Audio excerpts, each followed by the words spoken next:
the first couple of years of really being on my own in business, I would always remind myself I can go and get a job, and I would look, especially when we're like financially not in a good spot. Yeah. That'd always give me this like bit of reassurance, and I'd look, but that would feel awful. It was never what I wanted to do. There's been times, I guess, I remember really early on, I had some feedback from two people in a really short space of time who I had a lot of respect for that just said, Play Like a Girl's not a good brand name. You're going to really need to rethink that. And we're a fair way in, and it stayed with me for a really long time and could have very much deterred me. But when I had come back to making that the priority, I was like, that is like, I couldn't believe in that anymore. No. What if the things you're struggling with right now are actually setting you up for a life that you'll be proud of in 10 years' time? Welcome to What I Wish I Knew at 30, the podcast where we strip back the highlight reels and talk honestly about the moments that shaped us, the doubts, the detours, the breakdowns, and the breakthroughs that followed. If you're someone who's building a career, a business, or a life, and sometimes wondering if you're doing it right, you're in the right place. Before we dive in, make sure you hit subscribe or follow wherever you're listening. Every week, I bring you real conversations with people who've lived a lot of life and who would like to share what they wish they'd known sooner. And this week is no different. My guest today is from the world of sport and a passionate advocate for equality and female empowerment. Let me introduce you to Holly Bailey. Holly Bailey, the CEO and founder of Play Like a Girl. Holly, welcome to the show. Sorry about that, I got tongue-tied. Hi, Fran. So good to be here. Thank you for having me. You're very welcome. I'm really looking forward to our conversation today. It's lovely that you're one of the people on this podcast that I've actually met in person. A lot of my guests come now from all over the world, so it's really good that we've had that connection. And I've got a good feeling that today's conversation is going to be a pretty powerful one. So welcome to What I Wish I Knew at 30. So how are you? Tell us a little bit about how you started Play Like a Girl. Absolutely. This podcast made me reflect quite a lot. So I'm really actually great. I love the topic. I love the opportunity to take a look back at where it started and where we've gotten to. And that's been quite a journey in itself. So I really appreciate the opportunity, Fran. So I've had Play Like a Girl 10 years this year. So Wow, it certainly hasn't looked like it does now at the very beginning. When I first started it, that's not what it was called, but what I was looking for or what I needed was a solution for me in my sport. I was playing netball then. I was a mad netballer growing up. Grew up in a really sporty family, predominantly raised by my dad and my brother. So it was always me and the boys, and I would I would not just try, I would keep up and compete with the boys at all costs at basically anything.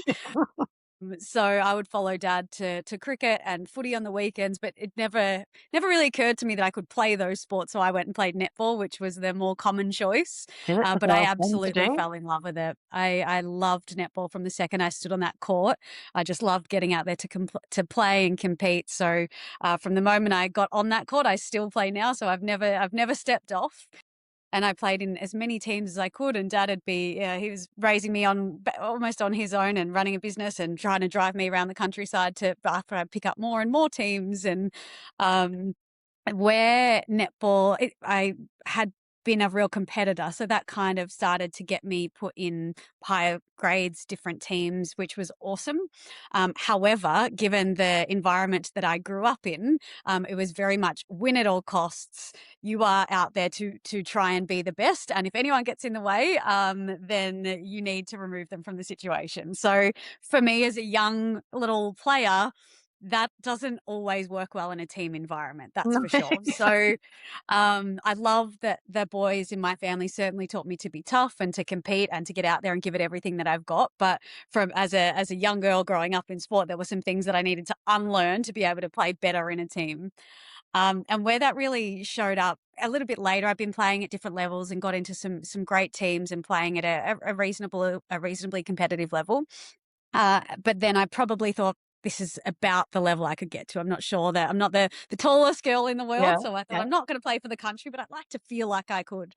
Anyway, I'd been playing I was probably in my mid-20s by this point, and a friend of mine, she was playing in a team that I didn't think I had any business being able to play in, and she couldn't play that week. So she said, "Oh, could you go along and fill in for me this week?" I said, absolutely, happy to do that. So I went along, and I'd trained to go along and play. I wanted to play really well, and then I got there and had a really good game. And the coach came up to me afterwards and he said, "Oh, Hol, where have you been? Like, you should have been playing. You fit so well into this team." And I thought, really? I didn't think that I'd be good enough to get in this team. I'm a bit short, or insert limitation here. Yeah. And he just said, "Well, I just put a girl in the level above this one who's your height. So that's not true. What else you got?" Yeah, And exactly. that stayed with me, and it still is. I see that as the real seed and the real beginning of a real exploration, because it had me. I remember standing there, it washed over me like a wave, and I thought, if that's not true, what else isn't true? The way that so all that stuff that I have been thinking that I have made up is not the reality of the situation here, and it really had me think for the first time. I my mentality or my mindset is not equal to the way that I want to perform, and what I even do about that. So that was really the first seed, or the first unlock, to want to explore how I think or how I see the world. And through that, then I started just going mad on reading different books. I didn't really love school. I wasn't big into my education when I was at school, but after that I started just reading so many things and taking on different courses, and through work as well, taking on as many different professional development things as I could, exploring. And then started to delve into the topic of leadership as well. I'd found myself in roles where I was the captain, and as I reflect, I think, God, what a nightmare of a captain I would have been. I certainly wasn't there to make sure that the whole team lifted and thrived. I was there to make sure I played really well, and that was the way I was leading. So it just was blowing my mind how much was out there to know and learn about these topics. And I thought, I've never had a conversation like this in my sport. I didn't even know that we could go away from our training at the court and start to work on ourselves away from the sport, as a more holistic approach. And it kind of, yeah, blew my mind as a younger person. And then so I really wanted to start having these conversations that I was having, or to be part of with other girls in sport. So that was really the beginning. And through that journey, I realized, oh my God, I'm still my dad and I'm still my brother. I say the things that they say. I believe what they believe. I'm a little walking Ron and Lee Bailey, and I love them, and I love what they've instilled in me. And I thought to myself, who is Holly, and where is she in this picture? And so that was sort of the beginning of, well, what does it mean to play like a girl? And what is that side? How does that complement what I've already got within me? So yeah, that set off a big journey to discover who she was. Absolutely. And 10 years later, you're still there doing it and leading and bringing others along on the journey. So let's rewind the clock, Holly. Let's go back and go back to your 30-year-old self. And obviously that's only a couple of years ago. And paint the picture. Where were you living? What were you doing day to day? And you probably explained a little bit, but just explain for our listeners, what maybe were you quietly worried about at that time? Yeah.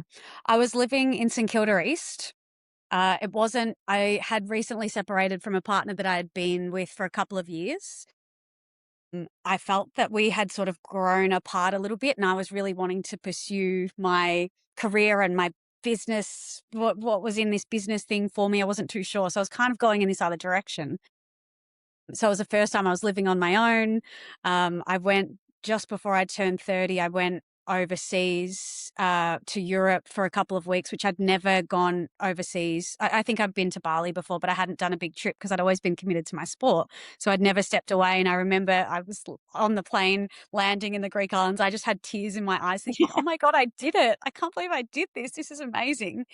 But for work, I was doing so many things. Probably 2 years prior to that, I had left my full-time job at Deloitte. I was working in an administrative role to go out and start Play Like a Girl. And with all the passion and enthusiasm in the world, and I'd run a few workshops, and one of my first bosses really encouraged me to network. So I thought I knew how to do things. And so I left with a big huff, and I went and started to pursue this business and realized very quickly I know nothing about running a business. Sure, I can network and I can talk with passion about the thing that I really care about, but can I Yeah. sell? No. Do I know what it means to truly market a product? Do I even have a product? Probably not. So I lasted a few months out there on my own and thought, I'm going to have to go back. I'm going to have to go and educate myself, work in small Mm. business, and start to learn some skills if this is the thing that I really want to do. Yeah. So that was an important moment to then go and find something that was going to suit, because by this point I was still playing netball. I'd just picked up a VFLW contract. So that's training 3 nights a week down in Casey Fields, which is a good drive, especially in traffic in Yeah, Melbourne at that absolutely. time. Yeah, yeah. So 3 nights a week training there, plus games on the weekend, playing netball. I picked up a role at a law firm who were cloud-based, so I could work flexibly. I could drive down to training in the afternoon and work from there for a little bit, then get out on field. So I was doing that for a little while, and I was working in an administrative role, and then kind of moved more into a business development role in that firm. And that was a smaller business, and I got to work really closely with the principal there and started to learn from him about how he would develop business and how we spoke about doing deals with different people. And I learned so much from that. And one of the things that I remember learning, probably the hard way, or a real lesson I learned from him, was I wanted to do more business development. I wanted to really immerse myself in trying to help drive business outcomes. And I remember one day he said to me, "Hol, I'm just not sure if you're commercial enough." And I didn't know. Now I know what he means. At the time, I Yeah, didn't. I just thought yeah. he doesn't think that I'm good enough to do that, or that I Mm. don't have it. And so, as you can imagine, as someone who's wildly competitive, I made it my mission to ensure that I figured out what that meant and that I could actually speak to the customer that we need to in a way that is commercially minded. So that took years, and I went and spent a lot of time with the other staff to try and understand that. But I remember a day a couple of years later where I had set up him with an opportunity to go and speak to a new customer, and he was like, "You're coming, right? Like, I need you there." And I just thought to myself, wow. And Well, I actually did share that with him, and he didn't recall saying that. And I think he never meant it in a way that probably I took it. But it certainly drove something within me. So that really helped me in this new part of Play Like a Girl, where to build something that I'm really passionate about, that is a business, needs to have a commercial focus on it too. So I was working at the law firm, and then I'd reconnected with a good friend of mine who had just started her business, and she was running programs for executive assistants uh-huh. and running leadership programs. And I had done that previously, so it made sense. I really wanted to help her build that. So I just got so immersed in all of this other stuff that wasn't Play Like a Girl. It was sort of on the side. I'd run things here and there, but I was working, like I was playing two sports. I was working one full-time job, one Yeah, part-time, just trying to do as much personal development as I could. It was complete madness. yeah, Um, Trying to figure out what am I doing? What is it? Like, I really want to build and drive something in my own, but I don't know what it is, and I'm still figuring out who I am. So I would be up at the crack of dawn, getting out to try and run and get myself going, and I had very little social life around that time. yeah, Um, and one of the big moments, and not long after I was 30, I kind of had a bit of a moment. I remember sitting on the couch, and I had a moment of thinking, if I don't even know where this thought came from, but I'll never forget it. It was like, if everything that I'm doing right now was taken away from me, like if I couldn't do any of this, would that matter to me? And the answer was no. It wouldn't matter. I'm not so invested or engaged in this thing that I'd care. And that terrified me, because I was working so hard on all of these things that weren't things that I necessarily really loved or cared for, when I know there's something in the background that I really do. I So love that. I was really, I was the most flat I've probably ever been after that. I wouldn't say, I don't, I'm a very excitable human, and I of course have ups and downs like everyone, but that really flattened me and scared me, because it left me going, well, how do I get out of this? What do I do from Yeah. here? And how did you get out of it? Well, then it was interesting, because I think after revelations like that, or a line of thinking like that, um, that the awareness or the realization really mattered in the first place. But then I continue to go to different events and be still doing business development for the place where I was working. But I started to see and hear different things. And one of those key things, I went to a business event, and there was a person on stage who was talking about, he was doing a piece that began with Simon Sinek's Power of Why. Okay. And he Yeah. was educating the room on that. And then he was talking a lot about how we are there is something for us that we are gifted, that is our duty to bring to life, that we are given, that is ours. And right around that same time, I was reading there's a great book, uh, Magic. I can't think of what it's called right now. Big Magic. Big Magic is what it's called. And again, it talks to this idea that we are given ideas and they're ours to bring to life. And if we don't, it'll move on to somebody else. And, you might have seen that before. And these moments started to happen where I was like, oh my God, why am I doing all of this This other stuff stuff. for Yeah. everyone? I got so carried away. And this was over a couple of years. So, like, Yeah. this was Yeah. Yeah. an extended period of time. And I just got so sidetracked on all of these other things, trying to be enough, trying to figure out the thing, trying to just work, Mm. doing so much that I lost connection with the thing that really mattered. And all these things started to appear to remind me, you've got a thing. You have something that you care about that is yours to bring to life. And so that person that was on stage, I went and spoke to him and said, I felt like you were just talking to me. I felt like there was no one in the room. You just cut straight through to my heart. How did you know? And he's a brilliant speaker. And so I spoke to him and he said, well, I'm just about to run this mastermind program where you can take your lessons that you've learned through whatever you'd like to bring to the world, and I'll help you to build a course out of it. I'm going to run a mastermind program for people. And I was like, What I want to do. that's exactly what I need. Yeah. How can I do that? And I could not afford it. I just said, I don't have enough money to do anything like that. And he worked with me and we kind of negotiated a way that I could pay some of it. And he really helped me. And I threw everything into that was a 6-month mastermind where you delve into all of the things that Mm. you feel like you can speak to through experience or that might be valuable, and then build a program based around that. And that was the very first program that I built, which is now called Empowered to Lead. That's had many evolutions, but that structure of the program was built through that time. When you look back at that time, um, sort of when you were 30, what did success look like to you? What were you thinking was going to make you successful, and how has that changed now? Think the constant busyness, or like, look at all the things that I'm doing. There's so much going on. I'm busy. I'm successful. Which was such a facade. I think there's a piece of that I like, but there's the back end piece that isn't really connected with what I was doing. So, um, and I think I keep learning this lesson now that less is more. If I can still continue to do things that I really care about, but go deeper on that one thing rather than try and have 100,000 things that I'm trying to do at once, that will be better for the people that we're servicing, and I will stay connected with the work I'm doing. I love Um, that, and I mean I think that's something that our listeners really need to hear, because it's most definitely one of the things. People become very busy. They become very um, dedicated to the things that aren't necessarily moving that dial forward.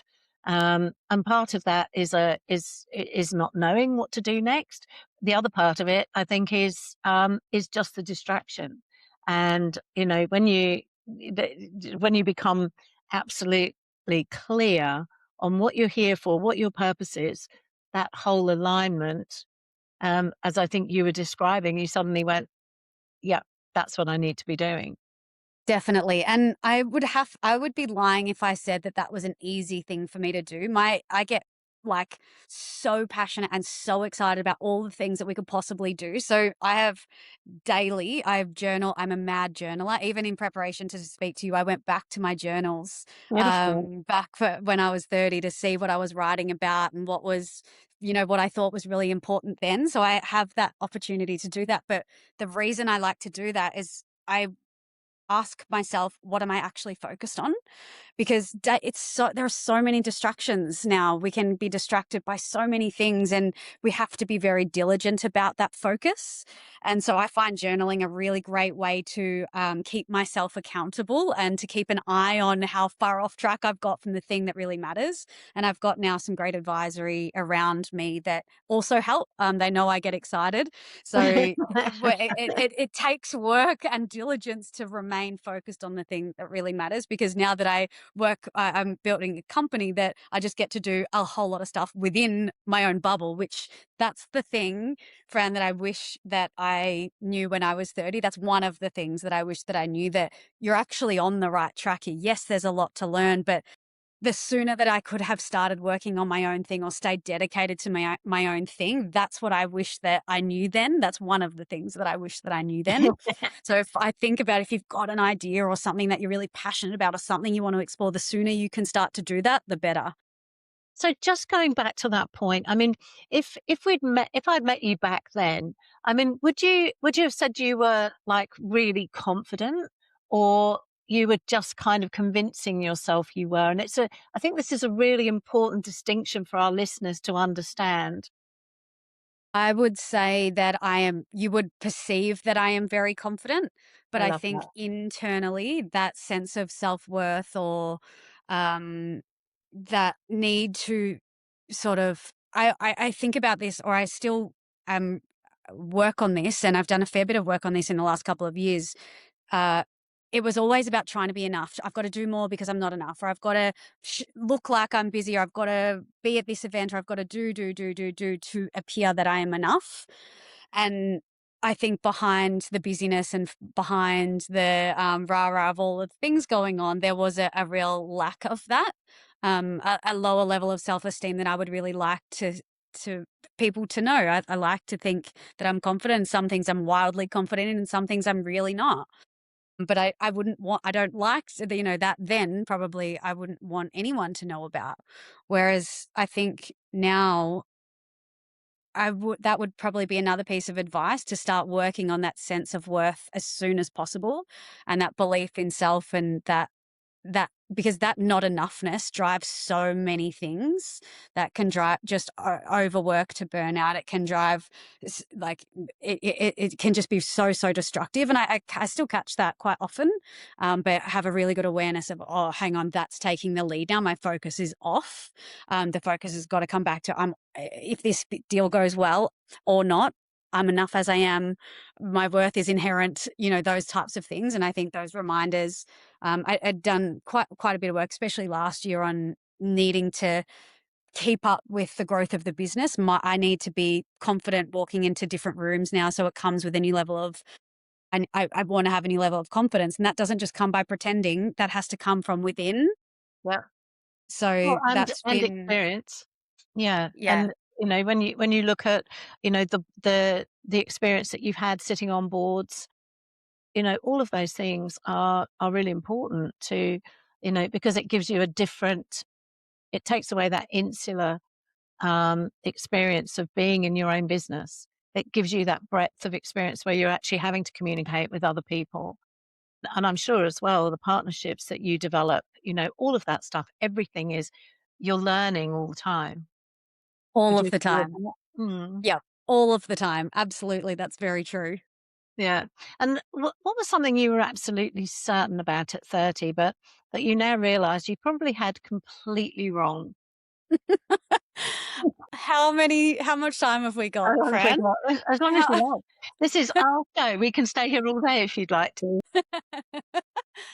um, well, I think there are so many things. I'll start with what I think would be what I was absolutely certain at 30 that I'm not certain about now. I mean, if I probably wasn't planning on going in this direction, but the um the line of thinking that I have to do this on my own.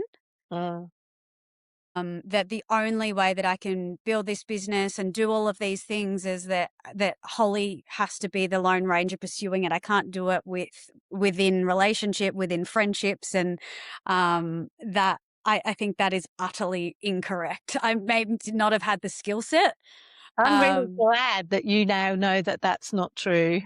yeah, yeah. Yeah. I think the environment that we grew up in, it was like, all right, toughen up, we get going, we get on with it. And there was a lot of mistrust of people, and um, that, yeah, you need to carry things on your shoulders. If you want something done, you go and get it done. And that works in some environments, but there are many that it doesn't. Again, I'll still continue to learn that, and learning how to ask for help when sometimes I hadn't known that that was even an option. There's been some really good hard lessons around that. Uh, so that would certainly be one of them. A business perspective, what are the kind of things now that you know you can get help for?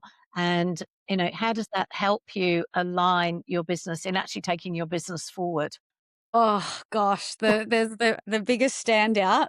I would say that coming into running my business, something I wish I had was more financial acumen. I didn't grow up learning much about how to manage money, especially coming into a business. I didn't. That wasn't any. I did not have a skill set in that space. I would figure it out, and then when I start to make money, when I've got money in the bank, I think I got cash. And that is not the case. So I learnt some things the hard way from that perspective. Um, and so now, along the way, I met a terrific person who now works in my business as a general manager, who really could. We met through a business context, and we ended up chatting for a couple of hours, and he could see that I really wanted to work for myself and he really wanted to help. So we started sort of mentoring me from a financial well-being or a financial acumen perspective, Mhm. which has been life-changing. That now means that before, yeah, I think that we've had an invoice paid and I can go and do a empowerment program in India, which is a thing that actually happened, and then come back and I've got to pay a BAS, or I've got all these debtors that I hadn't accounted for. Detail is not my strong suit. I'm in a rush most Big of the picture, times. big picture. Yeah, exactly. Big picture. And so I've got now someone who works with me who's much more process oriented. We're very opposite. There's a great book called Rocket Fuel, which talks to these two personalities that they're very values aligned, but the way we go about our work is very different. So having him in the business, but there's a really trusted friendship there. I've got to learn a lot from him and with him along the journey. So that financial side of things has been absolutely critical in the growth of the business and my growth, both professionally and personally. Yeah, yeah. No, and I think that, that's a critical point. The amount of people, who really don't understand, directorial responsibilities or financial responsibilities in a business until it's too late, and learning that the hard way is a really hard way Yeah, because and I had one, and this is a couple of years back now, but it feels very recent still, where um, my inability to ask for help, because it had been just me in the business for quite some time.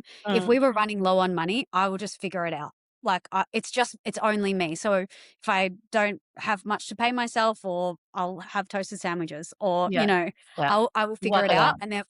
And there was a point in time where we were like low, so low, and I would never ask for help. I would figure that out myself, and this person who works for me now helped me out, and it sent me into a reaction that I didn't expect. I didn't know how to feel about it because I didn't ask for the help. He helped me without me asking, because he said, I know you'd never ask. I don't want to see you in that position. I said, well, no one ever knows about it until now you've come in and you've gotten to see.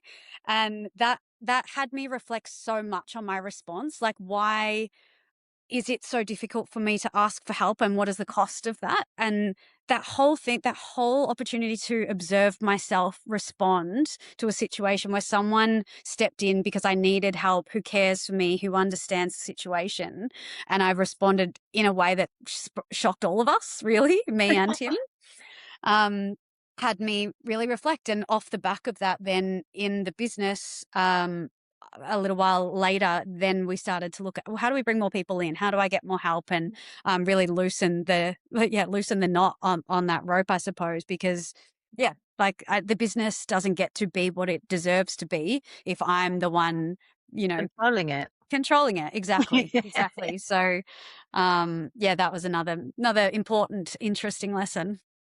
And allowing, I mean, I think the greatest control in a business is the control of actually letting go of the control, because that allows you to actually empower your staff, your people that are working with you, your teams, because they are your talent.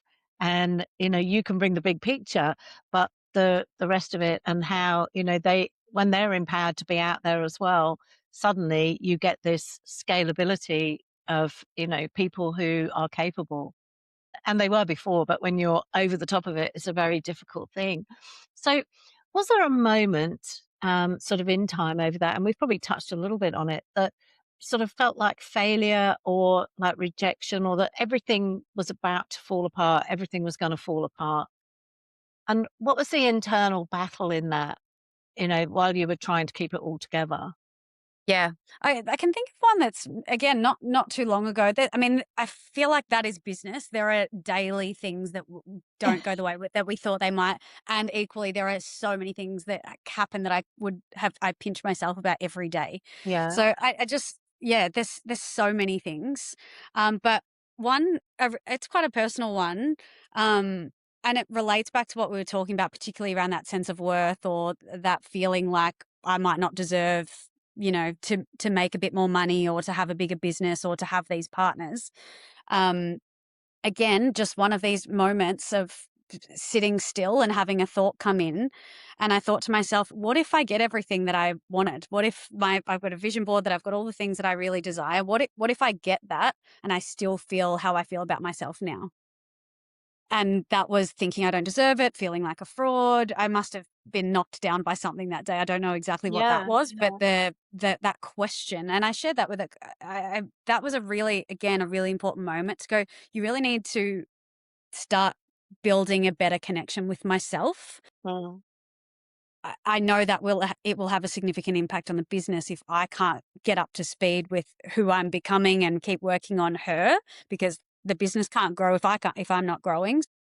I didn't want to risk not being able to create what we're creating now. And I just had this vision of being like in this really big house that was the beautiful thing that I had imagined, and sitting on the couch going, well, I'm here on my own and I don't really know if I deserve it, or I think people say this or that. And I thought, no, we're not doing that. And that literally feels like a different human being, because Wow. because we've worked so hard to get where we are right now, and now we're starting to see a little bit of to see a little bit, sort of, the tide has turned a little, and we're starting to see some real reward for what we've been doing. And we've, as I said, we've been at it for 10 years. So Yeah, um, things that are happening are well deserved. And I say that, and I mean it from the deepest part of who I am. It's not the Holly's trying to do 1,000 things now to portray that she's confident. It comes from a place that it is earned, and yeah. yeah, And you believe it. wholeheartedly.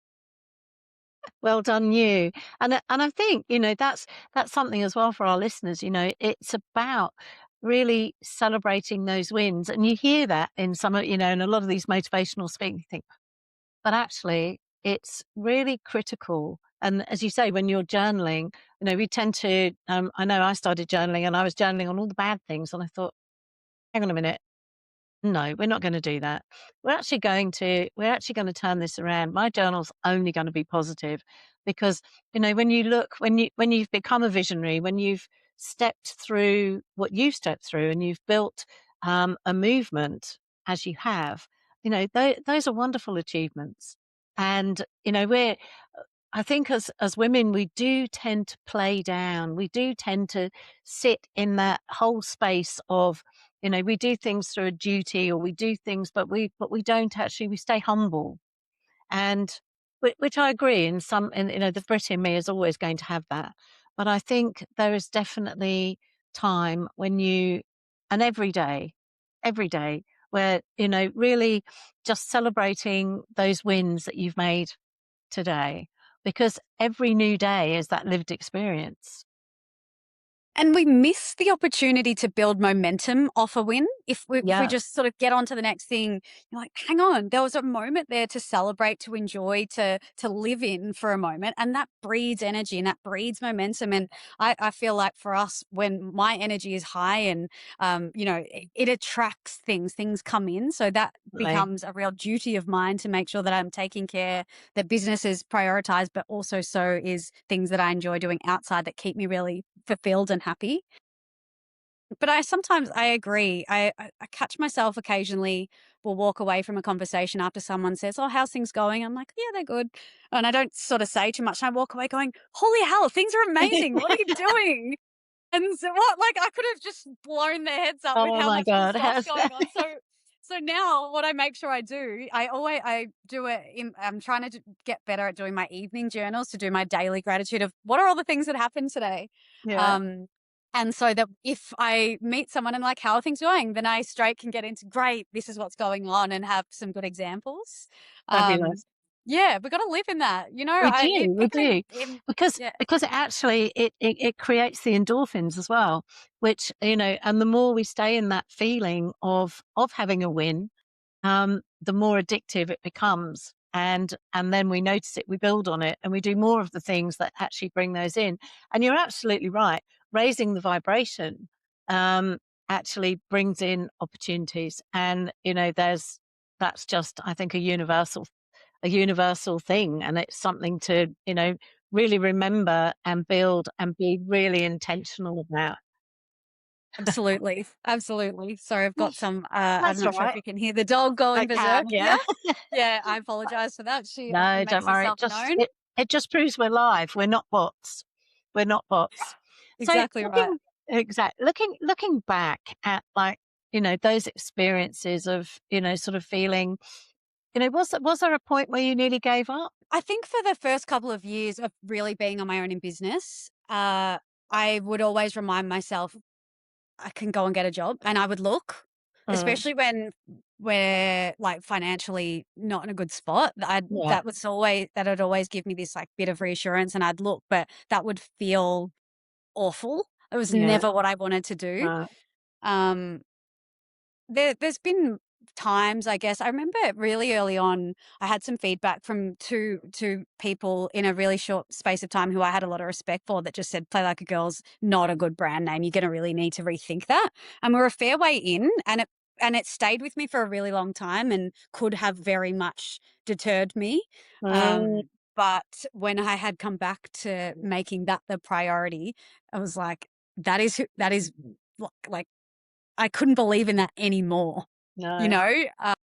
So there's been things over the time, but never really that, well, it kind of is exactly what I want to happen in a way, because Play Like a Girl will mean something different to everyone. It's not my business what other people think about it, but it certainly tells me about something about how they grew up, or about their approach, or how they might think or speak about different people in their lives. So I always find it really interesting, yeah.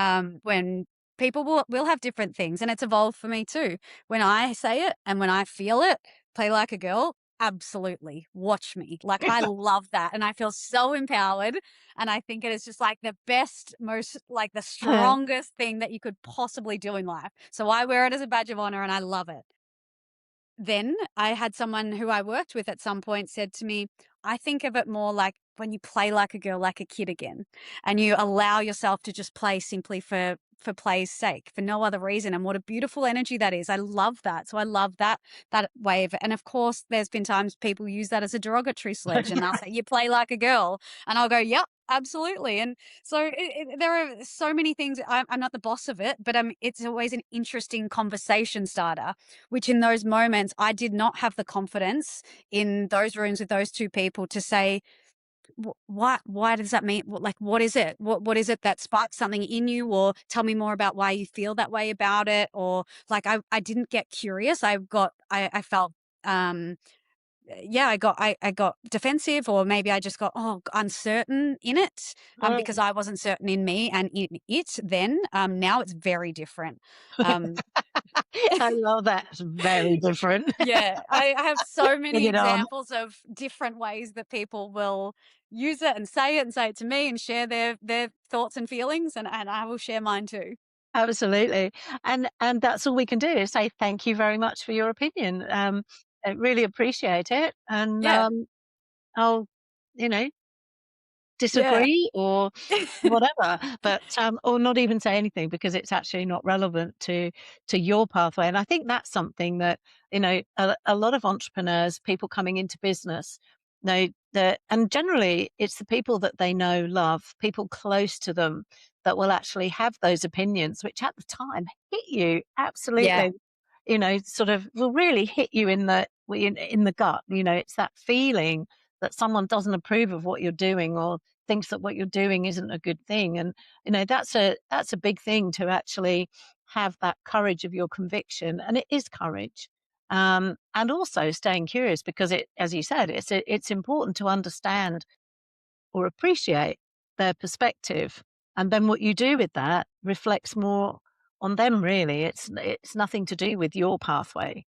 yeah, And I think that's really important for, everybody listening, that everyone else will have an opinion, but yeah. staying on your own path, having the courage of your conviction and carrying on no matter what other people, have to throw at you for whatever reason, is a really important thing to do. Absolutely. I think like sport is the best metaphor for that. You know, you are playing a long game here and you are going to take some hits. And Um, especially when it's something that you pour everything that you have into yeah. and that you're trying to build. And then, especially people closest to you don't see what you see or are not certain that it's going to go in the way that you know that it's going to go. Like you're constantly taking hits. And especially the first few years. And then I remember a distinct turning point where if I'm going into a sales opportunity or I'm going to talk about it, it was very much about me selling it. And when they decide that it's valuable, then I am valuable. And when I got I took someone who I really respect. She came to at one of these meetings with me. I would often take advisors with me so I could learn how they would approach certain conversations. And she was getting peppered with questions, really quite intense, and just cool as a cucumber. Did not just She was beautifully in the way she heard what they said, gave them the response that was required. It was stunning. I walked away and I thought, you didn't even flinch. And she just Mm. said, well, it's not about me. It's just she talks about her business as a separate entity to her entirely, which obviously it is. And she just got to have a really professional conversation, and it kind of had me reflect and go, wow, I probably am still way too attached to me Mm. being and this business. So how do I start to separate myself and talk about Play Like a Girl as its own entity and what it can provide and what it does, and whether the deals go ahead or not is not about my value or worth. So I think all Mm. of these like reflections and lessons and opportunities to see or learn the hard way become part of finding value, finding worth, and then building a business that's successful. Mm, and definitely, and I think the beautiful thing about that, and again for the listeners, sales is seen as a really yucky word. It's seen as something, and when you're emotionally attached to something, it's almost like you're selling yourself.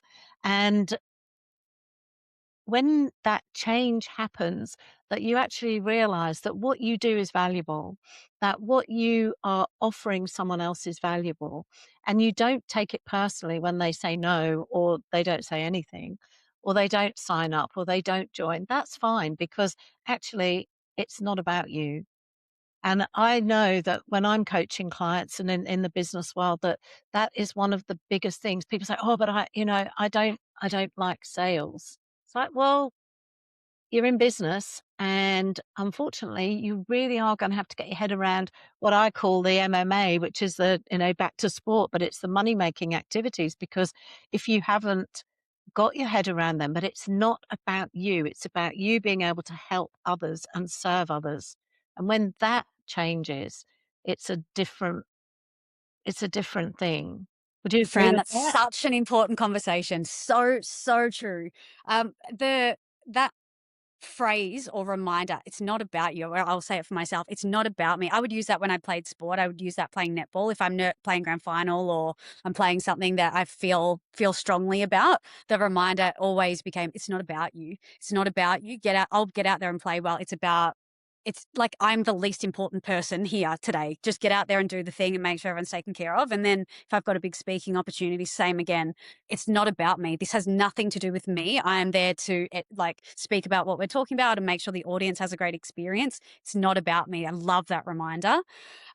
Really important. And then from a sales perspective, oh my goodness, like I have been fortunate enough to have someone in my corner who has been so critical in me learning how important sales are. And I think that true understanding of that took years for him to be constantly repeating to me, you have to ask for the sale. You have to be able to ask for money. You have to be able to do that because passion, great products, awesome. But if no one knows about it, you Yep, don't have a business. And that's right. like, And if no one pays you for it, you don't that's have a right. business. Like, Yeah. and now I speak to people quite often who might want to start a program of their own or want to start a business. And I often am like, you've got content for days. Who are you selling it to? Can you sell it? And I think of him on my shoulder all of the time, and it still happens now. We'll get something happen. Goes, what's next? What are we doing? Like that just there cannot be a time where the foot comes off the pedal in terms of sales. And I've learnt that the hard way, where we might have a really good run and have some a good amount of cash in the bank, but that comes down very, very quickly. And I've been caught out by thinking we're in a good spot, and actually that's going to run out much faster than I anticipated. And then, something might happen where someone pays late or something can't happen, and that happened on multiple occasions, Mm. and it puts me in high stress, and all of us.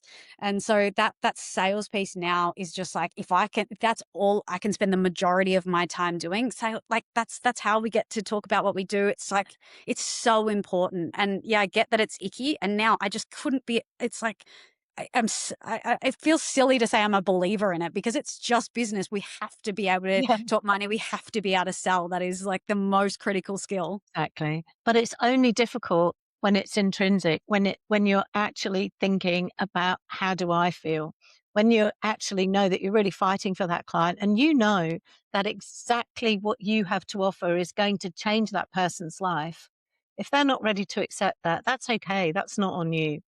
But learning to fight that, learning to, the objections are always the same, time, money, a partner, whatever it is, that they're the same. And it's about learning those. And all it does is it's really showing up their fear as it was probably with you when you were, I mean, I've been fortunate in the sales game because I had a, I had a round when I was about 16 where I was selling door to door, and when you can sell door to door, I was selling, it was a company called Betterware. I don't think they have it here. It was in the UK. And I learnt to sell through that. I needed the money. I had horses and they are a bottomless pit more than a new business. Because they have to be fed and they have to have tack and you have to, we were competing. So you had to have the money. And being able to sell, have doors closed in your face, but then actually having that ability to build up around. And back then I was earning, I think, about £1,000. And this is a long time ago. It was a lot of money, but I had my regulars that, and that taught me a lot because it taught me that, if you've got something that somebody wants, all you've got to do is show up. Your customer service has to be amazing and not take it personally when they say no. We're having dinner, or we don't want to talk to you, or they close the door. Just go to the next one. And that I often wonder, how did I become so confident from a sales perspective, and how do I not take it personally? And I actually think it was that. I think everybody should go and do cold calling, I um, agree. because what it teaches you. And the other thing I always do when I'm selling, I always smile. Nice. Always.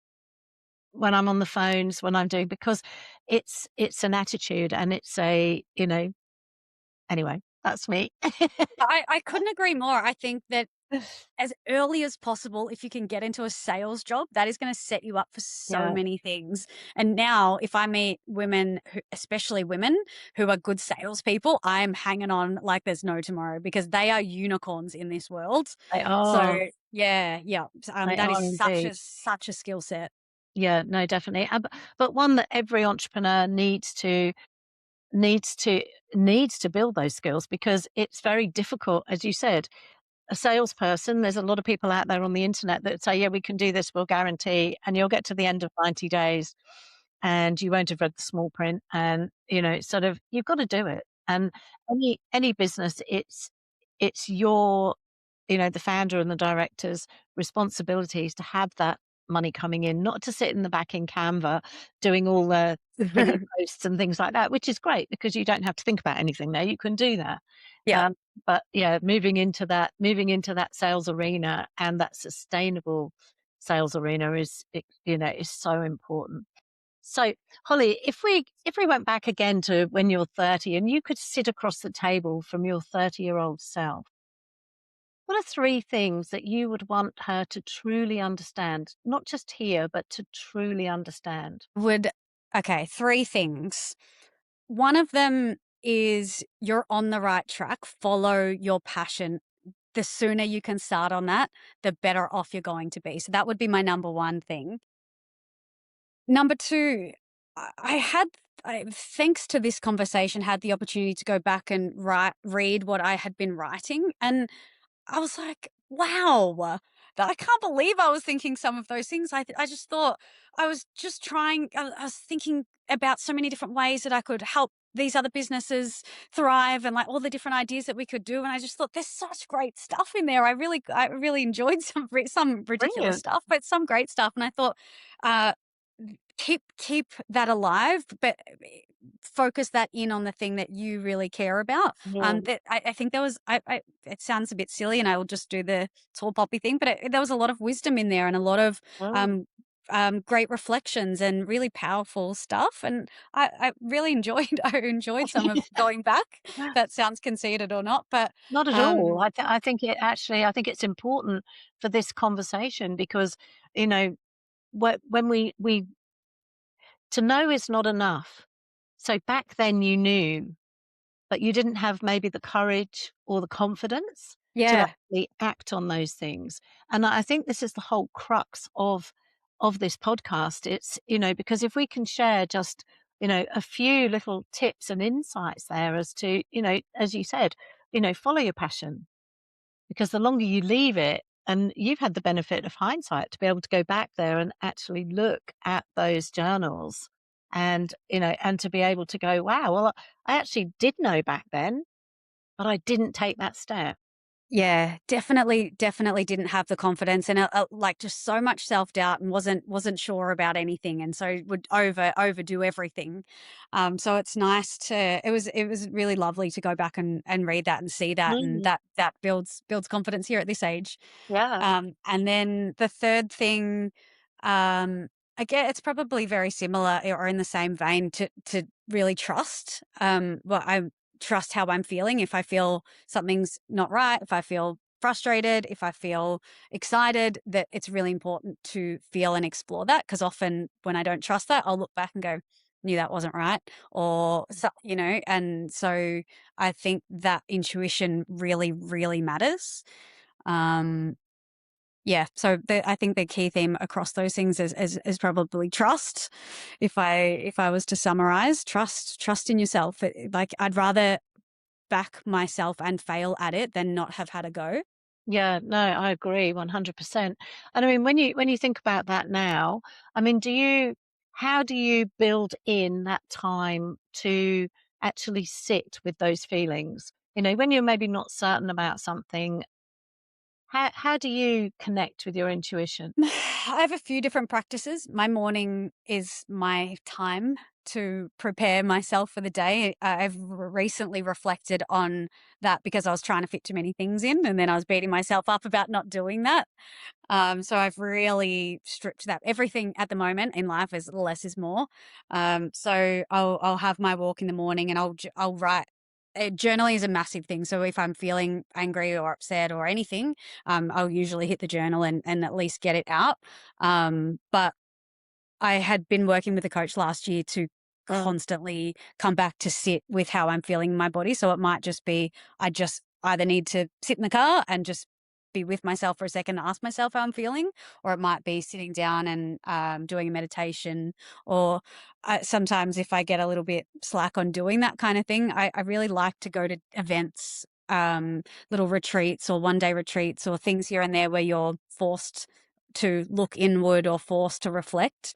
I'm a bit of a nut on doing things like that, and that keeps me accountable again or keeps me checking in. Yeah, yeah, and it's really important, isn't it? I mean, I think this is something that another piece of wisdom that we can impart to the listeners, because it's so important when life is so busy and full of so many distractions. The temptation to override that gut feeling is there all the time, to the point where actually you don't end up trusting that intuition because you don't sit there. But when you do trust that intuition, the magic happens because you know, your unconscious mind is there to protect you. And it'll carry on telling you, hang on a minute, hang on a minute, hang on a minute, and we can carry on ignoring it or not. And I love that. I think everyone should spend time making sure that they are just touching base with what's actually going on, um, for all sorts of reasons. So, Agreed. yeah. So, Holly,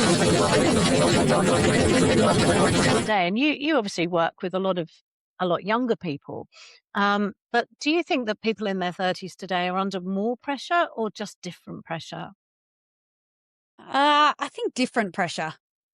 I think there are pressures that we would have faced that they are not facing, and same the and back the other way as well. I think there's a lot more conversation about what's wrong and what's right, and that's in the public eye. And obviously, with social media, everyone's opinions are available. Yeah. I think to find your own way now and have your own opinion about anything Mm, probably takes a whole lot more work because we're privy to so many others' opinions and you mm, can get very easily swayed. yeah. So I think to really explore who you are, you have to be determined to do that and committed to that journey. So I Mm, definitely think I mean, for anyone that's challenging, where there are so many things going on in life, but now with, if I'm thinking about when I was 30, that I didn't know that there was that much. Yeah, I didn't. It's different for sure. yeah. And I think, sort of through the programs that you run with Play Like a Girl, is sort of are like individual values. Is that something that you put a lot of sort of work into with your young clients? Yeah, Yeah. we that's a key part of Yeah. our program. In module 2, we will absolutely explore that. At the beginning, we start to unpack what's going on internally. So it very much follows a journey of discovery that I had gone on, where it was how am I thinking about things? How am I approaching things? What's going on internally for me from a thinking perspective? We always start there. And then in the second module, we start going, well, what is it that we desire? What is it that we really want in life? Absolutely. And, what could imagine if you'd had that work back when you were 16, 17. Life changing. Life changing, honestly. I think that's why I'm so passionate now when we have young people coming through our programs. Yeah. I get to say to them, I'm so impressed by some of them that come through the program. And then I think to myself, imagine you in 10 years. Imagine getting this kind of development at a really young age. What's going to happen off the back of that? That just excites me beyond. Yeah, it's a really exciting place to be at the moment. We get to see women and girls from all pockets of sport doing amazing things, and we get to be a part of that journey, whether that be through education or connecting them with other amazing women or opportunities. So, yeah, it's an exciting time. Yeah, it's beautiful, it's beautiful.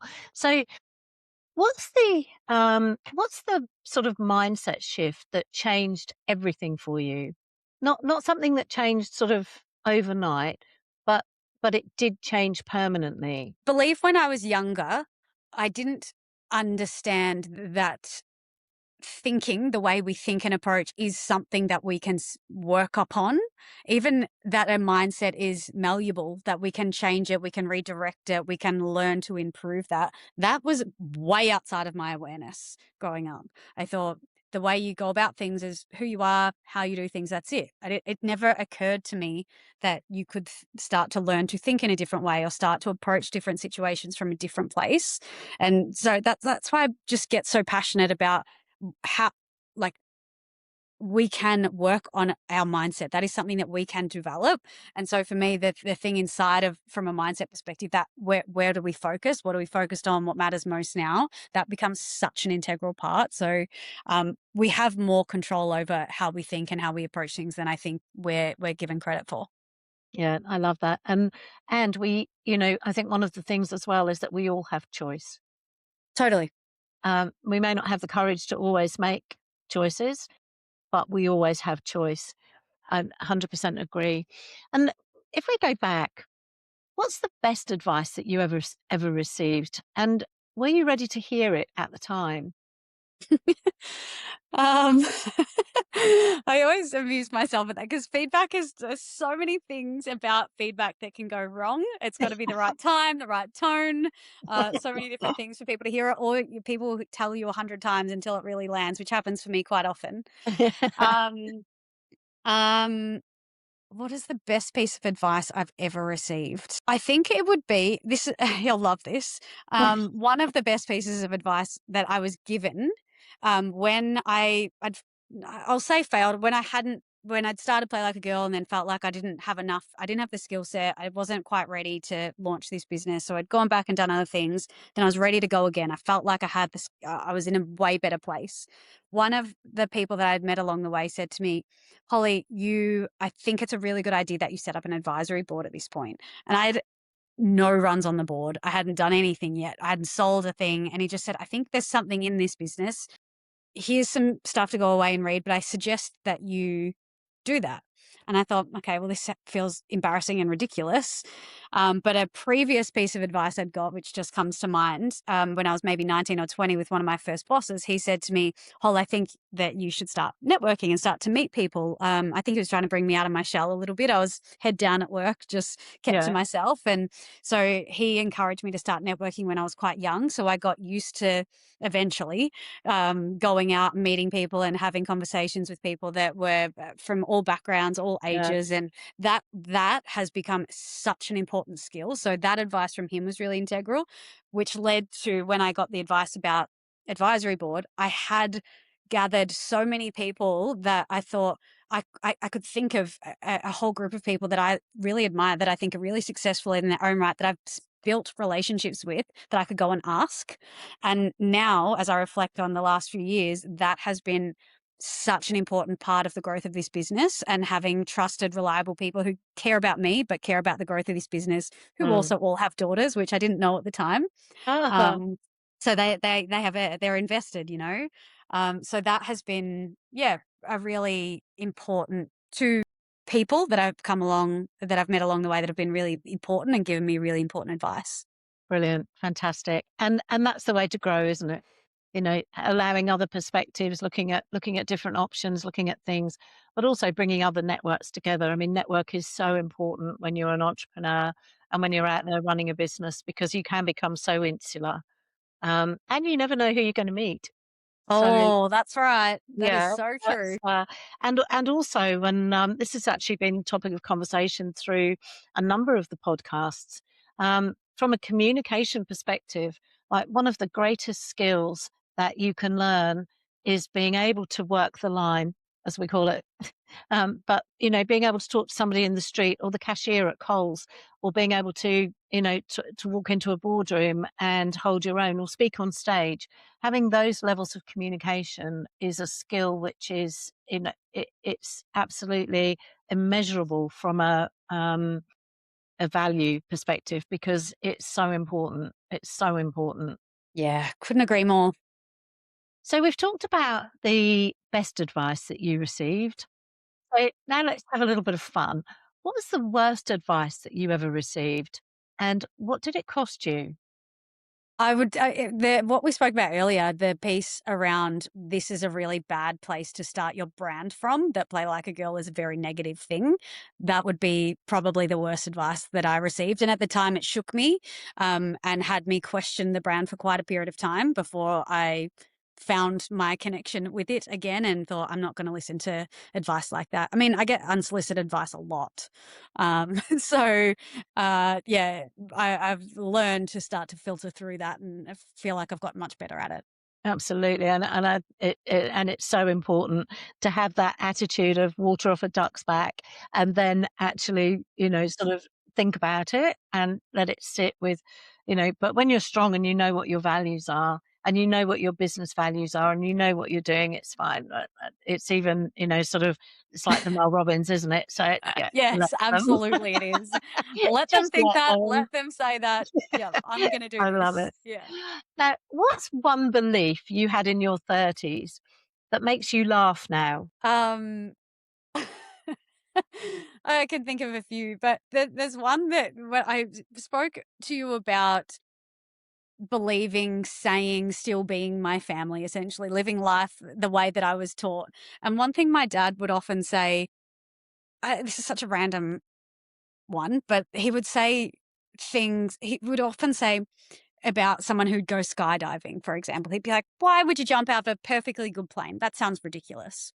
It's a good And point. well, when I discovered that I walked around saying that, and I'd never thought to myself, do I think that? What do I think? It never occurred to me to think about it. I just copied what I'd heard. And so once I realized that, immediately booked skydiving and made sure that I went and did it, to decide for myself if that's what I think. So there are lots of beliefs that were instilled. That being one, another probably being that you have to be tough all the time and you can't let anyone see weakness. That was another one that was instilled, and that is not a belief that I hold dear Right, anymore. right. In fact, I think it's really to our detriment. I agree with you. I think, being stoic, if you like, or yeah, all of those things. I think it's yeah, as you say, it's been instilled in you, and that's an upbringing, um, and but allowing. I mean, I love what's happening in our world now, in that the world of self development and personal development. There's a lot more awareness around all of these things. It doesn't mean that at times it's not like, yeah, there's no back door, get on with it. That's great. But for that to be a pattern which is run at whatever cost, is definitely not a healthy response to anything really. I think, Mm. that allowing that awareness to come up and then work on, who we are as individuals, not who we are as the clones from a family or, sort of siblings and everything else. So I think that's brilliant. So Holly, if your 30-year-old self had a theme song, what is it and why? I was a mad Christina Aguilera fan growing up, and she has this great song called "Soar." And it's spread your wings and soar. And I think thinking back to being on that plane, and that was the beginning of the end of some journeys and sort of the beginning of the next phase, coming into my 30s. So I think that song comes to mind immediately. I love that. I love that, and I love the metaphor of being on a plane, taking Yeah, off the one and it just taking off made sense. a new beginning. What was one skill you were terrible at back then when you were 30, but you've now completely mastered? Sales is definitely one. I thought it might be. Yeah, it makes me cringe to think about some of the rooms that I have been in and meetings that I've been in now with what I thought was sales. I mean, in the last few years, I might have someone with me and someone who's a lot more experienced that comes along, and he's got to let me make mistakes. So I now have the opportunity to be in rooms where people are learning for themselves, and and I get to see them and observe and help them along the way. And I just think, God, I must have been a nightmare to watch and think. I just cringe at thinking that. But I can think of many things because all the facilitation of the programs is my job. Yep, That was not a skill that I didn't learn that anywhere. That's something that I had this mission and this vision to build Play Like a Girl and empower women and girls in through sport, through education. And so that requires me to present the education that I want to deliver.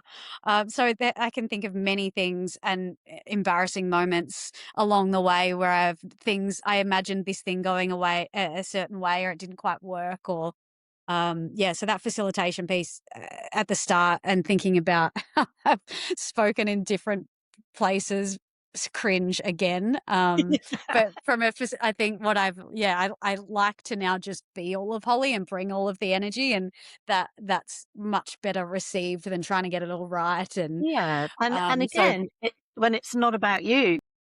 yeah, that's right. It's about the experience that I get to create for others. And I must say, I have not mastered that by any stretch, or sales. They are lifetime journeys of learning, but I've certainly come a way from where I was at 30. Amazing, that's fantastic. If you could have lunch with any historical figure, who would it be? I'd love to have lunch with well, historical, alive, or Oh, well, you can any, have yeah, whoever you like. any. As I said before, it's our show. We can do what we like. I would like to have lunch with Tiger Woods. Okay, now I need to ask you why. Well, I am a mad golfer and I've got the bug so, so bad. So I would love to chat to him. Brilliant. I would like to, there's quite a few actually. Go on, you can have as many as you like. Oh gosh. I'd like to sit down with the Obama family. That would be with both, yeah, with that family. I'd love to sit down with some of the first female Olympians that we had way back when, and Mm, understand what life was like for them. You know, we think we have it hard now. I can only imagine some of the stuff that they were navigating. So I think that would give us a lot of appreciation. fantastic. Yes, there was a Um, wonderful, documentary, and I won't be able to recall it, but about the first, was it Olympian or the first female boxer? Have you okay. seen that? I'll dig it out and find it because it was I watched it on a plane one day in Yeah, America. It was absolutely, just incredible, just incredible. But yes, exactly what females have, what people have sacrificed, females have sacrificed in sport to actually perform at the highest levels. So no, absolutely. that's amazing. And last but not least, what indulgence or guilty pleasure are you totally unapologetic for? I can't believe I'm going to say this on a podcast, but maths, watching maths, Married at First Sight. I know what you meant. Oh, I saw your face. So I was like, I don't know if you know what it means or you just I just like didn't have can't believe you. I said it. No, no, not at all. I Oh, think it's one of the most beautiful distractions out. it It's is. a whole I used to social not experiment. totally. It's a social experiment that I can't look away from. I can't believe what's happening most of the time. I just find it so addictive. It's crazy. I agree. I agree. It's a phenomenal show. It hooks because you never know what's gonna come up next, how people behave, how people respond. Um, and wow, I would love to see how they recruit. I mean, clearly for TV and each individual, but I don't know. And here's a question for the audience as well. I have no idea why you would put yourself in that position. Especially the ones that are really skeptical. They're the ones that I can't, there's no logic to that. If you don't believe, don't go on it. Like, what is that? I don't get that. It's just crazy, isn't it? It's Yeah, it absolutely is. crazy. But what can you do? I mean, yes, we could go off a whole conversation down We there, but could. yeah, we're not going to. But, what we are sharing is for people that are listening, that are in the middle of their own messy chapter right now. You know, what would you want them to hear most from our conversation today? I would want them to hear a couple of things. One of them, if there is something that is on your heart or something that you really desire to explore and you think, oh God, that's something I'd love to do, start immediately. One small thing, whether it's talking about it with someone or reading a book or researching it or just one tiny thing that you can do in that direction, please go and do that now. Or if it's a stuckness that you're not sure what that is, take the time to sit with yourself and really ask. I mean, I love journaling. I think that's a great tool to have, but to really ask, well, where am I at versus where I'd love to be? There's a lot in being able to just do that process, and there might be some obvious actions that you can take out of identifying the gap. How would you reframe the questions that you ask yourself when you're in that space, when you're stuck? How would I reframe the questions that I ask myself when I'm stuck? Think the practice of writing down exactly what I'm thinking at the time. So, what is it that's on my mind? That is exactly what I want to see on paper, because that can be quite confronting when you're really honest about, I'm feeling stuck and this is why, and honestly writing everything that you think and feel. Mm. Um, you can't. You can't be in a better place without acknowledging where you are in the Yeah. first place. Mm. So I think that really matters before you can get to a better place. So you have to look inward before you look outward. You can't go about changing the outer environment before inward's been taken care of. So if there's a stuckness, go in, not out. Yeah, I agree. And I love, you spoke earlier about staying curious, asking the right questions, asking how can I move Mhm. forward? Because that when you start to explore the options, you start to and of course, I mean brainstorming with other people as well, Mm. which being able to get through a but I think one of the advices that you said earlier about, don't stay there, make it happen, take action, and actually get through that. Don't stay there for months on end. Like, be brave. That, like, the journaling thing, I know I've talked about a lot on this podcast, but Yeah. what it often highlights, and it's happened quite a few times where I will have a look back and I'll realize I've been writing or complaining about something for years. Mm, That it's the same thing, and that is something that can happen so easily, that something becomes part of our belief system or what we say, and then we've been thinking, saying, building evidence about that thing for years and years and years, whether it's a money thing or a diet thing or a health thing. That I love, well, I don't love it at the time, but catching ourselves out on that is really important. I had a great friend say to me once, "You complained about that last time when I saw you. What are you doing about it?" And I thought, "God, thank you so much. You're so right. I don't want to be bringing that energy to a variety of conversations. If I complain once, sure, but let's get on with it." exactly. And it's all about allowing that awareness because everything remains as a pattern until we become aware of what we're doing. And then asking ourselves, well, is this the best way? How can we change this? So yeah, no, I 100% agree with you. I think that's Mm. really so. If you could go back to the exact moment that sort of everything felt uncertain in life, in business, what would you whisper to yourself now? I would say a great quote that one of my amazing mentors and friends often says and has on her vision board: "This too shall pass." It's okay to be down. It's okay to feel this. Tomorrow may be different. This too shall pass will be that whisper. Lovely, I love that. And it is when we focus on what's happening, that's exactly where our energy goes. That's exactly what grows the momentum, whether it's in a negative space or a positive space. So yes, this too shall pass. And there are so many people that need to hear that right now. Holly, thank you so much for sharing. We've talked for an hour and 20 minutes, and that's absolutely amazing. Thank you so much and for sharing everything. And best of luck for your 11th year of Play Like a Girl. And to everyone listening, if this episode resonated, please share it with someone who's navigating their own turning point. And don't forget to subscribe so you never miss an episode. I'm Fran Harper, and this is what I wish I knew at 30. And I would really like to thank my special guest today, Holly Bailey, for joining me in the What I Wish I Knew at 30 studio. Thank you, Holly. Thanks so much. Thank you.